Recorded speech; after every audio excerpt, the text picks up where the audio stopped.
What's going on, guys? Hey, if you're in the Houston area right now, man, come on and stop by for my free seminar on financial free lifestyle, man. Hey, right now we at the George Bush Library, man. So come check us out, alright? Come check me out, excuse me. Guaranteed life changing, guaranteed motivational, and guaranteed inspiring. Let's go. Peace.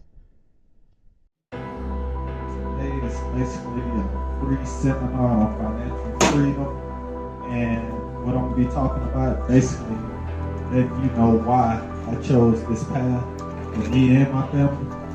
So pretty much, let's just start off with here. I broke down some outlines so I won't be all over the place because I have a lot of information in my head. So basically, why do you want passive income? That's how I asked myself. So why do I want this? That question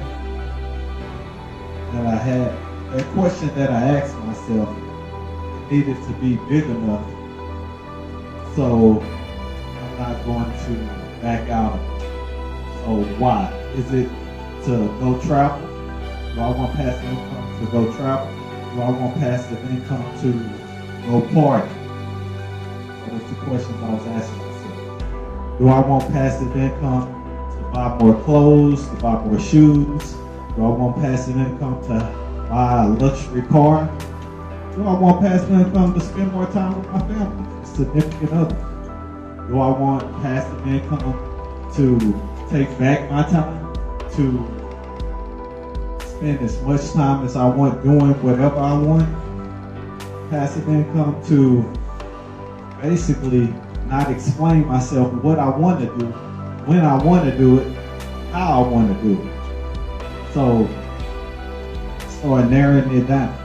Well, I pretty much can travel where I want to travel. Pretty much can go where I want to go. So what is it? And the answer for me was freedom of time, freedom to spend more time with my family, freedom to teach my kids how I want to teach them. In order to do that, I need to free up the capital to spend more time with them. Because if you're going on a job, you're letting other people teach your kids, you're letting other people influence your kids before you pretty much can influence your kids. So that really took an impact, and when I made that decision, it made it very clear and it made it big enough so no matter what life threw at me, I knew I had to stick to the plan, stick to the goal.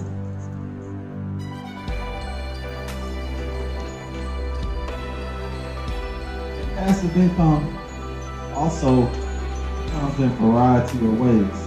And the question I want to ask you guys too is, why do you want passive income? Because the things already, I'm pretty sure that y'all go travel. I'm pretty sure that y'all buy clothes, y'all buy cars, all this stuff. So what is the purpose for you to have more passive income? Just wanted to ask a question. I don't want to work no more. Got it. I Same want to for do you what guys? I want to do. More so, freedom, kind of what you were already hitting on. Being able to spend time with your loved ones, and it's not hard to have to step away from set time to set time. Yes, sir. So you want to try to find community and be able to stick to that and still have that background where you still have that self-care.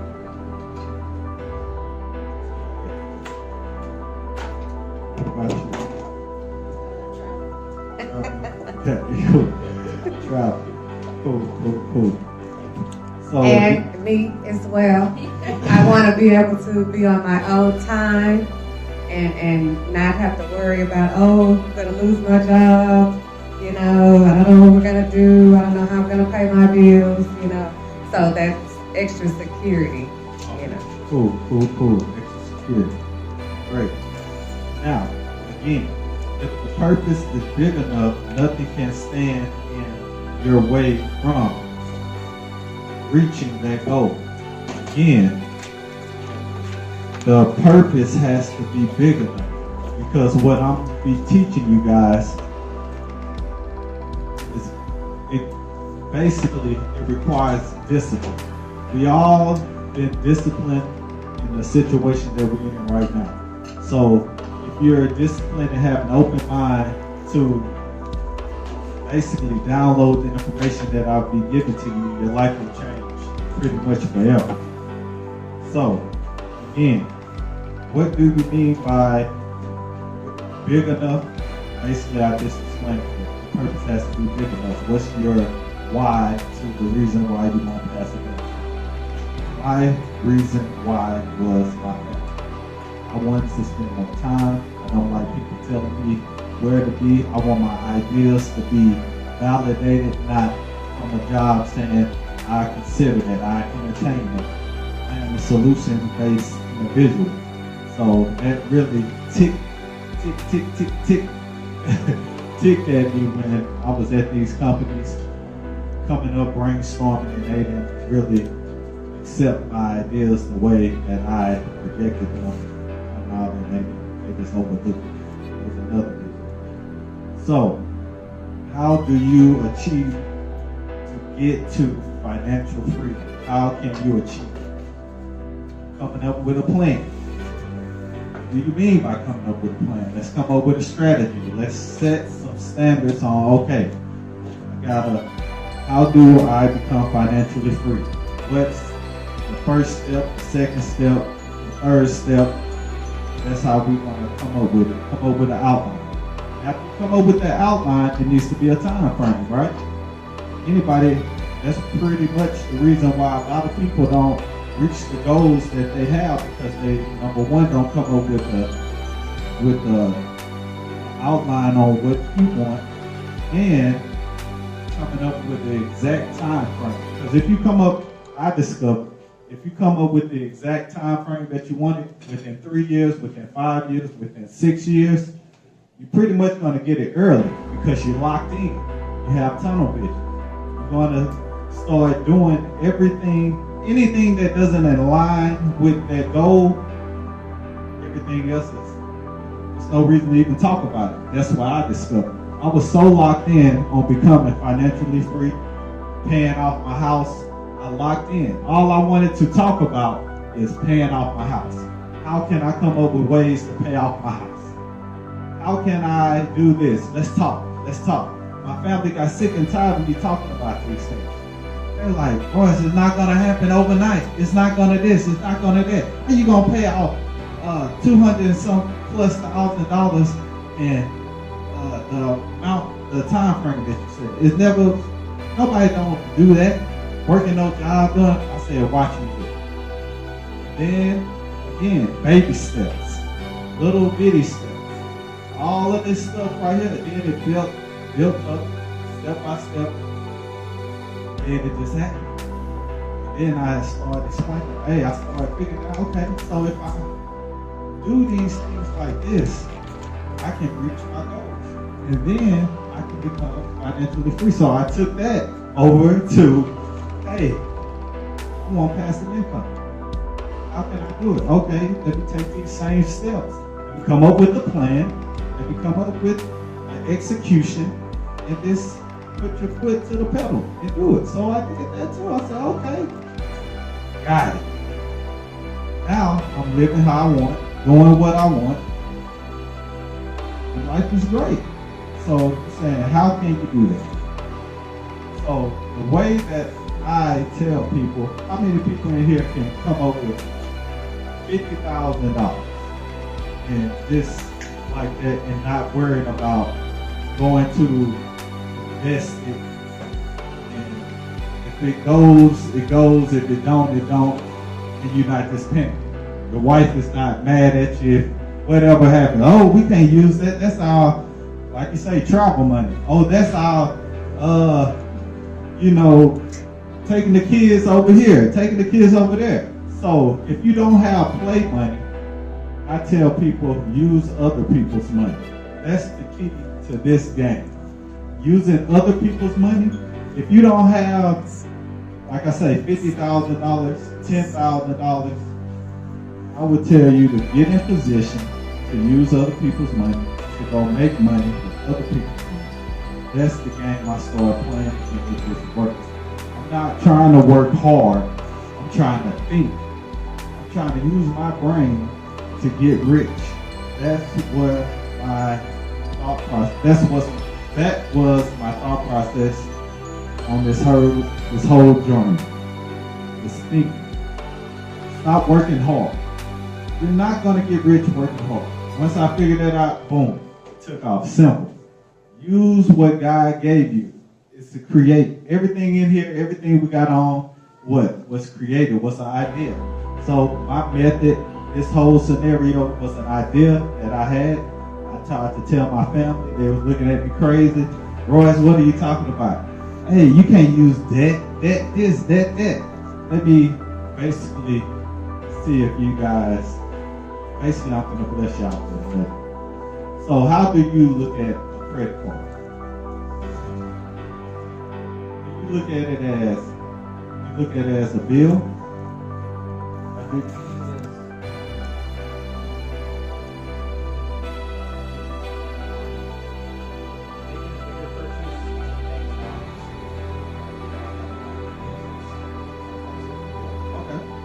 What do you see it as? Yes. Tool? What about you? Okay. What do you see it as? That's all space was in this sign was saying. I look at a credit card as if I don't have money, I'm sure credit card has money I can use to get what I need. I'll pay it later. Okay. Again, I've gotten into a situation where I couldn't pay it all later, Yes, and ma'am. it kind of. What about you? Hard times. Hard time. Okay, may I add to what I said? Yes, ma'am. Credit cards, use as a tool. You don't want to, I don't think you shouldn't want to accumulate interest on something. You can pay it off. It's just a tool because you don't have cash at that time. Uh-huh. You use the card and you pay that amount off within the 30 days that. You don't have any interest if you pay it off. Exactly. Yes, ma'am. That's the point what they do. If you don't have tension. Yes, ma'am. Yes, ma'am. Pay it off. Everybody agree with that, right? That's the traditional way of using a credit card. Is that the If you- traditional way? Yeah, that's what everybody do. They So use it and and they either pay it off in full and don't have any interest, or they use it because, hey, times are rough, this is my savings or anything like that, I want something. Basically, I don't have the cash, Exactly. so I got this. And I Or you may can, have the cash, but you don't have it right there. It was just easier to use the card. yes ma'am. And so, other people, what do you look at as a mortgage? You look at it as a bill too, right? A long-term debt. It basically what you just said, right? Yeah, you saying in a credit card it's a liability too, right? That's what people look at it as too, right? They said, man, Paying it off. huh? I wouldn't try to pay it off. What? The house or the credit card? Okay, so cool. So look at the house the same way. That's how people look at it. Like, man, I don't have the cash right now to pay the house in full, so let me use debt to pay the house off. Now, can that house, stick with me, can that house, once you pay the $2,000 payment, can you go ask that house, hey, I want to take my wife on a nice dinner. I just gave you $2,000. Can I borrow that real quick? No. Can you go and ask that light bill? Hey, can I just gave you $100 or whatever it is. I need some gas in my car. Can I go and take that money back just a little bit and I'll pay you later? No, that money's never seen again. Can I take my electric bill and do the same? I pay it, I never see that money again. I pay all these bills, I never see my money again. But that credit card, you can pay that credit card and use that money right back again. So that lets me know, hey, that's not a bill. That's borrow, pay, borrow, pay. Everybody also says, hey, that interest on that credit card, man, that interest is crazy. But nobody says that interest on that house is crazy as well. That interest on that house, 3%, is nothing compared to a credit card that's 32%. They be like, man, that 32% is crazy. Nobody say, oh, I can get 6% on a house. That's awesome. But they're not looking at the interest they're paying.